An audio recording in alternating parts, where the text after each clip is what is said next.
Hi, good evening, everyone. I'm Chief Meteorologist Janessa Webb. The winds, they have finally calmed down, and we have high pressure that's on top of the DMV. It's going to allow for bright, sunny skies as we go into your Thursday, but our weather team is tracking some late week rain. Hey, we'll time that out coming up. The station covering all of the DMV. This is DC News Now.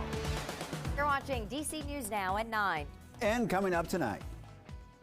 He was like dreaming, when I grow up, I will go to America. I will live the American dream. I will work for my family. A father, husband, and devoted worker shot to death in D.C. just months after moving overseas for a better life. Tonight, his family back home in Jordan, grieving and desperate for answers. Plus, more than a week after that deadly tanker truck explosion, people in Frederick pressuring their leaders, demanding clear answers about whether where they live is safe. We are at that late night community meeting as they raise concerns. Also, the students want to feel safe in the schools, and right now they don't.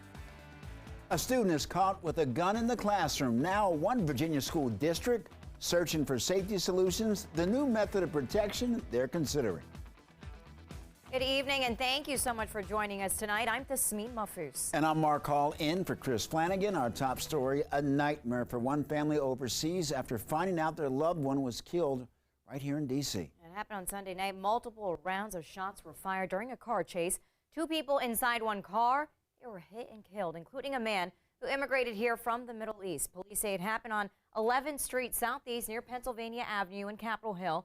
And that's where our Marielle Carbone joins us live. And Marielle, you spoke to a family member of the driver killed in that crash. They tell you he moved here from Jordan just a few months ago to work.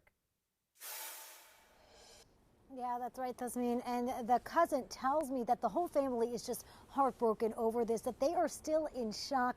He says that that man, he leaves behind a wife and two 3-year-old twin daughters who he was here working to support. He was like dreaming, when I grow up, I will go to America. I will live the American dream. I will work for my family. And that's what relatives say Hamza Abu Halal was doing when he was killed Sunday night. You know, what happened was like a tragedy thing to us. It was like a shock for me and for his family. Osama Abu Halal is Hamza's cousin. He tells us the husband and father of two was working as a driver, making a living and sending money back home to support his family in Jordan. Well, he's a very decent guy. He always like supported his family, his friends. Sunday night, Osama tells us Hamza was working behind the wheel of this car. Right now, we do know that it was a targeted event where one vehicle was shooting at another. In a news conference earlier this week, police said the shooting occurred during a car chase, which ended in a crash. Two people inside the car, one identified as Othaniel Gaither, were killed. Police do not believe any shots were fired from the SUV. The criminal rate in Washington, like, no one can live in that situation. If somebody is just working and he had shot, what's the meaning of life? At this point, police are not identifying Hamza as the second victim, pending notification of next of kin. But a spokesperson from the Embassy of Jordan confirmed that Hamza was killed in the shooting. They also say the consulate is working with the FBI and local authorities. Osama says the embassy notified their family of Hamza's death. I'm not doing good. Not me, not his family. The stress of it all making Hamza's mother ill. She's hallucinating, she's dehydrated, and until now she didn't believe what happened. And police say that they are searching for a sedan that was seen fleeing the area after the shooting, but that's all the information they gave us on the car at this point. Police are also offering an up to $50,000 reward for any information that leads to an arrest in these murders. Reporting live in Southeast tonight, I'm Marielle Carbone, DC News Now. Marielle, thank you. A gas leak in the city of Arlington is under control tonight, and officials say that there's no danger to the public. Now, if you were in the Ballston area this afternoon, you may have smelled it, and if you were trying to access the I-66 ramp, you may have gotten stuck in traffic because of it. Crews were out all afternoon monitoring the air around Fairfax Drive and North Glebe Road. All of the readings came back normal, and if you did not smell the gas in the air, officials say, or if you do smell the gas in the air, officials say do not panic. Begin to feel symptoms, lightheaded, shortness of breath, please do call 911. But if you're just smelling an odor, the chances are if you're in the Ballston area, it's going to be a residual.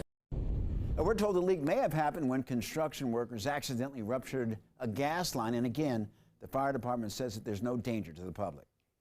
And tragic news tonight out of Stafford County, where we're now learning a father and his 19-year-old son were killed in a car crash. So the wreck happened at the intersection of White Oak Road and Belle Plains Road in Fredericksburg last night. Deputies say a Mustang swerved into oncoming traffic and hit another car. The Mustang's passenger, Raymond Morgan III, was pronounced dead at the scene. His father, Raymond Morgan Jr., was behind the wheel. He died in the hospital. So deputies believe the men were speeding and not wearing seatbelts. The driver of the other car was hurt but is expected to recover. And tonight, investigators are piecing together the details of that deadly two-car collision on Rock Creek Parkway early this morning. It killed 3 people, injured 2 others, and shut down the parkway for several hours. Well, new details tonight from Park Police. That's all started around 1:30 a.m. when a Lexus SUV took off from a traffic stop. The officer who stopped the Lexus did not pursue. Less than 10 minutes later, police say that same Lexus collided with a Honda sedan on Rock Creek Parkway. We can report tonight that 3 men inside of that Honda sedan all died at the scene. And there were 2 people inside of the Lexus, a man and a woman. They both were taken to the hospital. We're told that the woman is listed in critical condition. The man is expected to be okay. Well, now, whether it was the man or the woman who was driving that Lexus when it fled the traffic stop before crashing, we can't confirm those details yet, and police tell us that it's part of the investigation, which they say, they stress right now, is active, and we will bring you updates as that more information comes into our newsroom, including the names of the victims when we learn them. For now, Tasmin will send it back to you. And shocking video tonight of a dog being snatched from the porch of a Prince George's County home. Take a look at this.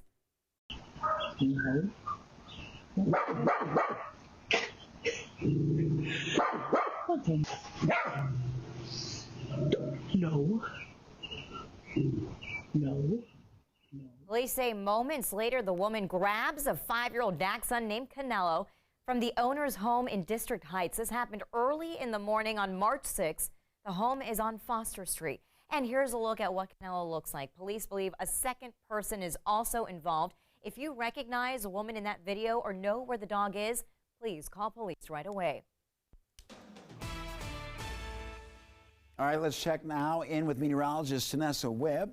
And Janessa, it's going to be warmer tomorrow. Oh, yeah, I'm super excited for the 60s. I know we've been on this run of very cool air that's been in place across the district. So kind of a flip-flop in our weather pattern once again. Daytime highs, we're looking at 62 to potentially 65 tomorrow afternoon, sitting under clear skies. What is very drastically noticeable right now, that camera is not shaking, and the winds, they have finally died down due to that nor'easter finally pushing offshore into the middle Atlantic. 42 right now under clear skies, so little insulation, and so that's going to keep us on the cooler side for tonight. I'm not concerned about wind chills tonight. We're going to jump back into the 30s, and so very calm conditions. Now, wind gusts, they will be on the isolated side until after midnight, so up to about 20 miles per hour, even for the eastern shore into Lexington Park. Definitely on the lighter side for Kaiser into the Luray area. Temperatures right now across our western communities, upper 30s to lower 40s, and slightly warmer for Annapolis into the northern neck. And folks, this is just the beginning. With all this clearing taking place, we have high pressure that's sitting in the center of the DMV, and so that's going to allow bright sunshine, and there's actually some heat along with that sunshine as we go into tomorrow. It's important you enjoy your Thursday because we have another cold front that will sweep through here, and it will provide us with a good dose of rain going into your Friday. We'll look at that coming up.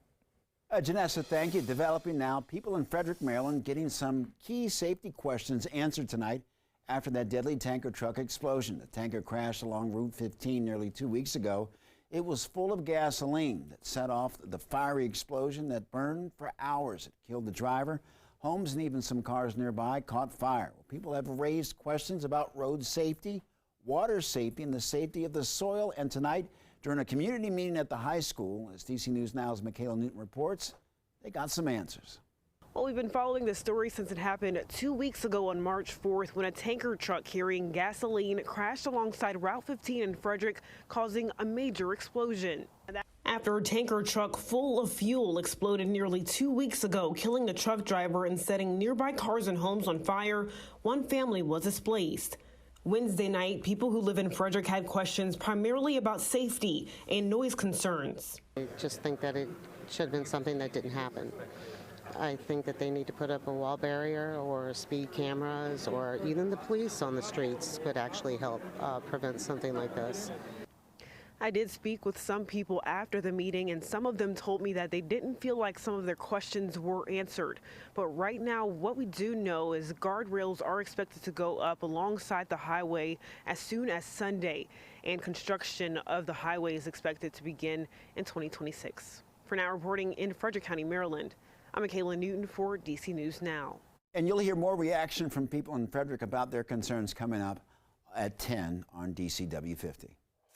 Meanwhile, another fiery explosion in Maryland today, this time in Baltimore County, and police say the blast ripped the wall off of a wastewater treatment plant in Dundalk. Now, several people were working in the building at the time, but thankfully no one was hurt, and officials say that no hazardous materials were involved and that there's no impact to the environment or public health. How the fire started remains under investigation. And happening now, another Northern Virginia school district is exploring new ways to try and keep students safe. Alexandria City Public Schools considering weapons screenings, the same ones already in place in other districts in the area.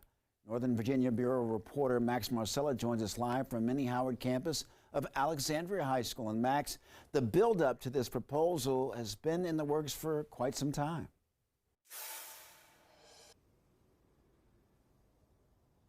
Yeah, it has been, and it's only ramped up recently because just a few weeks ago there was a student who brought an unloaded gun to this campus here in Alexandria. But the efforts to try and improve student safety here in the city has been going on well before that. Surveys filled out by Alexandria students have exposed a problem. 75% felt safe in 2021, just 57% felt that way in 2022. And for a while, school administrators have been seeking solutions. Everything is on the table, and we are constantly exploring different opportunities for technologies that could help us do what we need to do. They might have one.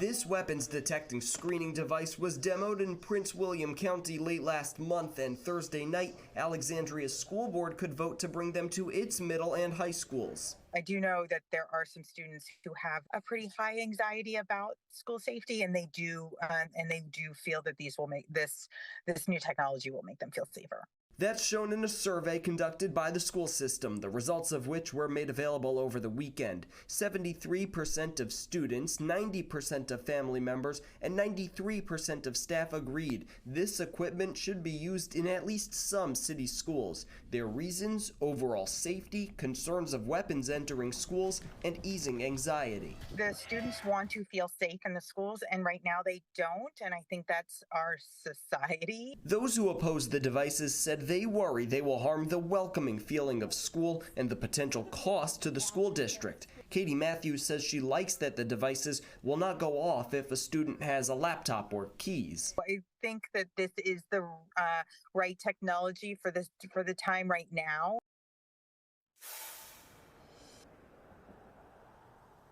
Now, we do know the cost for these devices in Prince William County will be about $10 million. They're already installed in Manassas City schools. We don't exactly know the cost in Alexandria, though we could learn that at tomorrow night's school board meeting. Now, if they vote to approve this pilot program, it could start here in the city as early as May. Reporting live from Alexandria, Virginia, Max Marcella, DC News Now.